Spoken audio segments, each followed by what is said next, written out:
पितृपक्षादरम्यान कावळ्याशी संबंधित या घटना आहेत शुभ. पितृपक्षामध्ये कावळा घरात येणे किंवा भाकरी खाताना दिसणे हे लक्षण शुभ मानले जाते. पितृपक्षात कावळ्याला विशेष महत्त्व आहे. पौराणिक मान्यतेबद्दल सांगायचे तर कावळा हा यमलोकाचा दूत मानला जातो. पितृपक्षामध्ये कावळ्यासाठी अन्न ठेवल्यास ते शुभ मानले जाते. कावळ्याला भोजन दिल्याने पुण्य तर मिळतेच, शिवाय पूर्वजांच्या आत्म्यांनाही मोक्ष मिळतो अशीही मान्यता आहे. याच कारणामुळे पितृपक्षात कावळ्याला विशेष महत्त्व आहे. जाणून घेऊया पितृपक्षातील कावळ्यांशी संबंधित घटना काय सूचित करतात. पितृपक्षात कावळा डोक्यावर बसल्याचे चिन्ह. पौराणिक मान्यता आहे की जर कावळा येऊन एखाद्याच्या डोक्यावर बसला तर ते मृत्यू टाळण्याचे लक्षण मानले जाते. असे मानले जाते की जर एखाद्याच्या डोक्यावर कावळा बसला तर त्या व्यक्तीने आपल्या नातेवाईकांना मृत्यूची खोटी बातमी पाठवावी, जेणेकरून त्या व्यक्तीवर येणारा त्रास किंवा वेळ टाळता येईल. पौराणिक मान्यतेनुसार पूर्वज आपल्या नातेवाईकांच्या रक्षणासाठी कावळ्यांना असा संदेश देतात.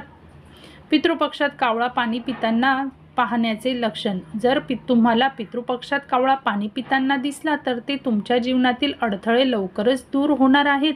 आणि जर तुम्ही दीर्घकाळापासून कर्जाचा सामना करत असाल तर तेही कोणत्या ना कोणत्या मार्गाने चौरस करणे. पितृपक्षामध्ये कावळ्याचे पाणी पिणे हे देखील घरात शांती आणि सुख समृद्धीचे लक्षण आहे. पितृपक्षात पूर्वेला बसलेल्या कावळ्याचे चिन्ह. पितृपक्षामध्ये जर कावळा येऊन पूर्व दिशेला बसला तर हे लक्षण आहे की तुमच्या घरात लवकरच काही शुभ कार्य होणार आहे. उदाहरणार्थ तुम्हाला लग्न, मुलांचं लग्न, नोकरी किंवा व्यवसायात प्रगतीशी संबंधित बातम्या मिळू शकतात.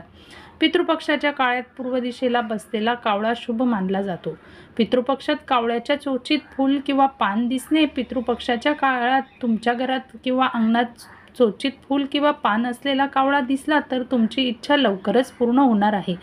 तसेच जर तुम्ही एखादे काम पूर्ण करण्यासाठी बराच काळ वाट पाहत असाल तर तुम्हाला त्या कामात लवकरच यश मिळण्याची शक्यता आहे.